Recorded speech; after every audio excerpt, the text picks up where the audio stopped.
Hello प्यारे बच्चों, आज हम क्लास 9th क्षितिज भाग 1 गद्य खंड चैप्टर नंबर 6 मेरे बचपन के दिन को पढ़ेंगे और समझेंगे। इसकी जो लेखिका हैं वो महादेवी वर्मा जी हैं।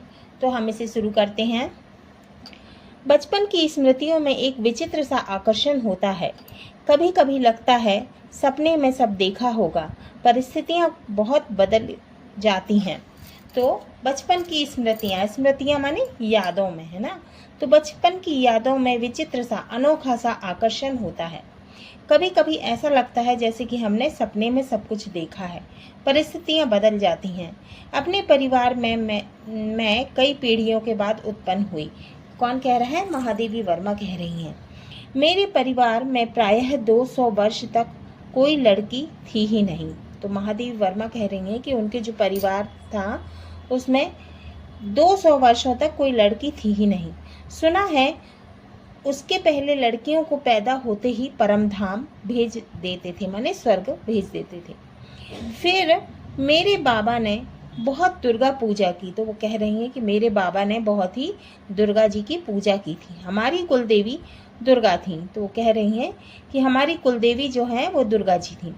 मैं उत्पन्न हुई तो मेरी बड़ी खातिर हुई। कौन? महादेवी वर्मा, है ना। और मुझे वह सब नहीं सहना पड़ा जो अन्य लड़कियों को सहना पड़ता है। तो महादेवी वर्मा कह रही हैं कि मुझे वो सब सहन नहीं करना पड़ा जो दूसरी लड़कियों को सहन करना पड़ा। परिवार में बाबा फारसी और उर्दू जानते थे। वो कह रही हैं कि हमारे परिवार में जो बाबा थे वो फारसी और उर्दू जानते थे। पिता ने अंग्रेजी पढ़ी थी, वो पिताजी ने अंग्रेजी पढ़ी थी। हिंदी का कोई वातावरण नहीं था। मेरी माता जबलपुर से आई तब वे अपने साथ हिंदी लाई। तो वो कह रही हैं कि मेरी जब माता आई, मेरी माँ जब जबलपुर से आई तो उन्होंने अपने साथ क्या लाई? हिंदी। वे पूजा पाठ बहुत करती थी। पहले उन्होंने मुझको पंचतंत्र पढ़ना सिखाया। तो उन्होंने क्या सिखाया? पंचतंत्र पढ़ना।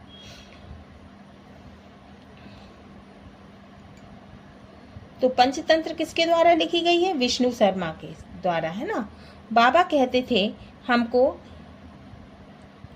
कहते थे इसको हम विदुषी बनाएंगे, माने बहुत विद्वान बनाएंगे। मेरे संबंध में उनका विचार बहुत ऊंचा रहा, इसलिए पंचतंत्र भी पढ़ा। मैंने संस्कृत भी पढ़ी। किसने पढ़ी? महादेवी वर्मा ने। ये अवश्य चाहते थे कि मैं उर्दू फारसी सीख लूं। कौन चाहता था? बाबा। लेकिन वह मेरे वश की बात नहीं थी। मैंने जब एक दिन मौलवी साहब को देखा तो बस दूसरे दिन मैं चारपाई के नीचे जा छिपी। तब पंडित जी आए संस्कृत पढ़ाने।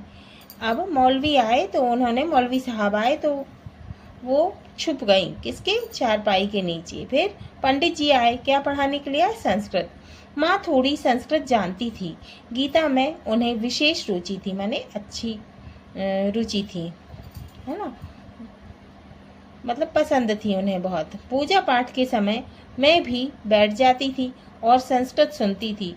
उसके उपरांत माने उसके बाद उन्होंने मिशन स्कूल में रख दिया मुझको। तो उनको कौन से स्कूल में रख दिया? मिशन स्कूल में। मिशन स्कूल में वातावरण दूसरा था, प्रार्थना दूसरी थी। मेरा मन नहीं लगा। वहाँ जाना बंद कर दिया। जाने में रोने धोने लगी। तब उन्होंने मुझको क्रास्थवेट गर्ल्स कॉलेज में भेजा, जहां मैं 5वें दर्जे में भर्ती हुई। यहाँ का वातावरण बहुत अच्छा था। उस समय हिंदू लड़कियां भी थी, ईसाई लड़कियां भी थी। हम लोगों का एक ही मेस था। उस मेस में प्याज तक नहीं बनता था। तो वहाँ पे प्याज तक नहीं बनता था। वहाँ छात्रावास के हर एक कमरे में हम 4 छात्राएं रहती थी। तो वहाँ जो है वो कितनी छात्राएं रहती थी? छात्रावास क्या? हॉस्टल। हर एक कमरे में हम 4 छात्राएं रहती थी। उनमें पहली ही साथिन सुभद्रा कुमारी मिली। तो साथिन माने सहेली। 7वें दर्जे में वे मुझसे 2 साल सीनियर थी। तो कौन मिली उनको? महादेवी वर्मा को सुभद्रा कुमारी। 2 साल सीनियर थी। वे कविताएं लिखती थीं और मैं भी बचपन से तुक मिलाती आई थी। बचपन में माँ लिखती थी पद भी गाती थी। मीरा के पद विशेष रूप से गाती थी। कौन? माँ, महादेवी वर्मा की, है ना। सवेरे जागिए कृपा निधान, पंछी बन बोले यही सुना जाता था। प्रभाती गाती थी। शाम को मीरा का कोई पद गाती थी। सुन सुनकर मैंने भी ब्रजभाषा में लिखना आरंभ किया। यहाँ आकर देखा तो सुभद्रा कुमारी जी खड़ी बोली में लिखती थीं। मैं भी वैसा ही लिखने लगी। लेकिन सुभद्रा जी बड़ी थीं, प्रतिष्ठित हो चुकी थीं, उनसे छिपा छिपा कर लिखती थी। मैं एक दिन उन्होंने कहा, महादेवी तुम कविता लिखती हो? किसने कहा? सुभद्रा कुमारी चौहान ने। तो मैंने डर के मारे कहा नहीं। अंत में उन्होंने मेरी डेस्क की किताबों की तलाशी ली और बहुत सा निकल पड़ा। उसमें से तब जैसे किसी अपराधी को पकड़ते हैं ऐसे उन्होंने एक हाथ में कागज लिए और एक हाथ से मुझको पकड़ा और पूरे हॉस्टल में दिखाई कि ये कविता लिखती है। फिर हम दोनों की मित्रता हो गई। तो उन दोनों की क्या हो गई? दोस्ती हो गई। क्रॉसवेट में एक पेड़ की डाल नीची थी। उस डाल पर हम लोग बैठ जाते थे। जब और लड़कियां खेलती थी तब हम तुक मिलाते थे, माने गाती थी कविताएं। उस समय एक पत्रिका निकलती थी, स्त्री दर्पण, उसी में भेज देते थे। अपनी तुकबंदी छप भी जाती थी। फिर यहाँ कवि सम्मेलन होने लगे। फिर क्या होने लगे? वहाँ कवि सम्मेलन होने लगे तो हम लोग भी उनमें जाने लगे। हिंदी का उस समय प्रचार प्रसार था। मैं सन 1917 में यहाँ आई थी। उसके उपरांत माने उसके बाद में गांधी जी का सत्याग्रह आरंभ हो गया और आनंद भवन स्वतंत्रता के संघर्ष का केंद्र हो गया। क्या हो गया? आनंद भवन। जहाँ तहाँ हिंदी का भी प्रचार चलता था। कवि सम्मेलन होते थे तो क्राफ्टवेट में मैडम हमको साथ लेकर जाती थी। हम कविता सुनाते थे। कवि हरिऔध जी अध्यक्ष होते थे। कौन अध्यक्ष होते थे वहाँ के? कवि हरिऔध। कभी श्रीधर पाठक होते थे। कौन होते थे? श्रीधर पाठक। कभी रत्नाकर जी होते थे, कभी कोई होता था। कब हमारा नाम पुकारा जाए बेचैनी से सुनते रहते थे। मुझको प्रायः प्रथम पुरस्कार मिलता था। तो उनको कैसा पुरस्कार मिलता था? पहला, है ना, प्रथम पुरस्कार मिलता था। 100 से कम पदक नहीं मिले होंगे। उनमें एक बार की घटना याद आती है। तो महादेवी वर्मा कह रही हैं कि एक बार की घटना याद आती है कि एक कविता पर मुझे चांदी का एक कटोरा मिला, बड़ा नक्काशीदार सुंदर। तो कैसा कटोरा मिला था उनको? बहुत ही सुंदर नक्काशीदार, उसमें फूल पत्ती बने होंगे, है ना, और चांदी का। उस दिन सुभद्रा नहीं गई थी। सुभद्रा प्रायः नहीं जाती थी कवि सम्मेलन में, तो कभी कभी वो नहीं जाती थी। मैंने उनसे आकर कहा, देखो यह मिला। सुभद्रा ने कहा, ठीक है, अब तुम एक दिन खीर बनाओ और मुझको इस कटोरे में खिलाओ। तो वो कौन कहने लगी? सुभद्रा कुमारी चौहान कहने लगी कि अब तुम जो है खीर बनाना और मुझे खिलाना इस कटोरे में। उसी बीच आनंद भवन में बापू आए। कौन आ गए? बापू, महात्मा गांधी। हम लोग तब अपने जेब खर्च में से हमेशा एक एक दो दो आने देश के लिए बचाते थे और जब बापू आते थे तो वह पैसा उन्हें दे देते थे। उस दिन जब बापू के पास मैं गई तो अपना कटोरा भी लेती गई। मैंने निकालकर बापू को दिखाया। मैंने कहा, कविता सुनाने पर मुझको यह कटोरा मिला। तो बापू कहने लगे अच्छा दिखा तो मुझको। मैंने कटोरा उनकी ओर बढ़ा दिया तो उसे हाथ में लेकर बोले, तू देती है इसे? तो वो कहने लगे, क्या तुम मुझे ये दे दोगी? अब मैं क्या कहती? मैंने दे दिया और लौट आई। दुख यह हुआ कि कटोरा लेकर यदि वो कहते कि कविता सुनाओ तो अच्छा रहता। कविता क्या है? पर कविता सुनाने को उन्होंने नहीं कहा। लौटकर अब मैंने सुभद्रा जी से कहा कि कटोरा तो चला गया। सुभद्रा जी ने कहा, और जाओ दिखाने। फिर बोली, देखो भाई, खीर तो तुमको बनानी होगी। अब तुम चाहे पीतल की कटोरी में खिलाओ चाहे फूल के कटोरे में। तो फूल का कटोरा क्या है? तांबे और रांगे की मिश्र धातु से बना हुआ है ना। फिर भी मुझे मन प्रसन्नता हो रही थी कि पुरस्कार में मिला अपना कटोरा मैंने बापू को दे दिया। मतलब वो खुश हो रही थी।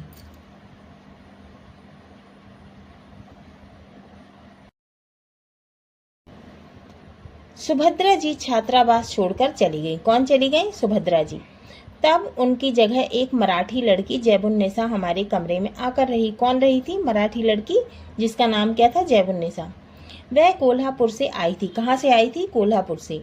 जैबुन मेरा बहुत सा काम कर देती थी। वह मेरी डेस्क साफ कर देती थी, किताबें ठीक से रख देती थी और इस तरह मुझे कविता के लिए कुछ और अवकाश मिल जाता था। थोड़ी और छुट्टी मिल जाती थी। जैबुन मराठी शब्दों में मिली जुली हिंदी बोलती थी। कैसे बोलती थी? हिंदी और मराठी मिली जुली, है ना। भी उससे कुछ कुछ मराठी, मतलब वो भी, मैं भी उससे कुछ कुछ मराठी सीखने लगी थी। वहाँ एक उस्तानी जी थी, जीनत बेगम। तो वहाँ कौन थी? एक उस्तानी जी थी। क्या नाम था उनका? जीनत बेगम। जैबुन जब इकड़े तिकड़े या लौकर लौकर जैसे मराठी शब्दों को मिलाकर कुछ कहती तो उस्तानी जी से टोके बिना ना रहा जाता था। तो वो टोकती थी, है ना, जैबुन्निसा को। वाह, देसी कौवा मराठी बोली। जैबुन कहती थी, नहीं उस्तानी जी, यह मराठी कौवा मराठी बोलता है। जैबुन मराठी महिलाओं की तरह किनारीदार साड़ी और वैसा ही ब्लाउज पहनती थी। कहती थी, हम मराठी हूँ और मराठी बोलेंगे। तो वो क्या कहती थी? कि हम मराठी हैं और मराठी ही बोलेंगे। उस समय यह देखा मैंने कि सांप्रदायिकता नहीं थी। जो अवध की लड़कियां थीं वे आपस में अवधी बोलती थीं। बुंदेलखंड की आती थीं वे बुंदेली में बोलती थीं। कोई अंतर नहीं आता था और हम पढ़ते हिंदी थे। उर्दू भी हमको पढ़ाई जाती थी, परंतु आपस में हम अपनी भाषा में ही बोलती थी। मतलब वो अपनी भाषा में ही बोलती थी। यह बहुत बड़ी बात थी। हम एक मैस में खाते थे, एक प्रार्थना में खड़े होते थे। कोई विवाद नहीं, माने कोई लड़ाई झगड़ा नहीं। मैं जब विद्यापीठ आई तब तक मेरे बचपन का वही क्रम चला जो आज तक चलता आ रहा है। कभी कभी बचपन के संस्कार ऐसे होते हैं कि हम बड़े हो जाते हैं तब तक चलते हैं। बचपन का एक और भी संस्कार था कि हम यहाँ जहाँ रहते थे वहाँ जबारा के नवाब रहते थे। मतलब वो जहाँ रहती थी वहाँ पे कौन रहता था? जबारा के नवाब। उनकी नवाबी छिन गई थी। वे बेचारे एक बंगले में रहते थे। उसी कंपाउंड में हम लोग रहते थे। बेगम साहिबा कहती थी, हमको ताई कहो। तो बेगम साहिबा जो थी वो क्या कहती थी? कि हमको ताई कहो। हम लोग उनको ताई साहिबा कहते थे। उनके बच्चे हमारी माँ को चची जान कहते थे। क्या कहते थे? चची जान। हमारे जन्मदिन वहाँ मनाए जाते थे, उनके जन्मदिन हमारे यहाँ मनाए जाते थे। उनका एक लड़का था, उसको राखी बांधने के लिए वे कहती थी। तो उनका जो है एक लड़का था, उसको राखी बांधने के लिए वो कहती थी। कौन? बेगम साहिबा। बहनों को राखी बांधनी चाहिए। राखी के दिन सवेरे से उसको पानी भी नहीं देती थी। कहती थी, राखी के दिन बहनें राखी बांध जाएं तब तक भाई को निराहार रहना चाहिए। तो वो क्या कहती थी? कि जब तक बहन राखी नहीं बांध जाए जब तक तुम कुछ भी खाना नहीं। बार बार कहलाती थी, भाई भूखा बैठा है राखी बंधवाने के लिए। बार बार वो बोलती थी कि भाई जो है वो भूखा बैठा है राखी बंधवाने के लिए। फिर हम लोग जाते थे, हमको लहरिये या कुछ मिलते थे। इसी तरह मुहर्रम में हरे कपड़े उनके बनते थे तो हमारे भी बनते थे। मतलब उनके साथ साथ जो महादेवी वर्मा थी उनके लिए भी हरे कपड़े बनते थे। फिर एक हमारा छोटा भाई हुआ। वहाँ तो ताई साहिबा ने पिताजी से कहा, देवर साहब ये कहो वो मेरा नेग ठीक करके रखें, मैं शाम को आऊँगी। वे कपड़े वपड़े लेकर आई। तो वो क्या लेकर आई थी? कपड़े।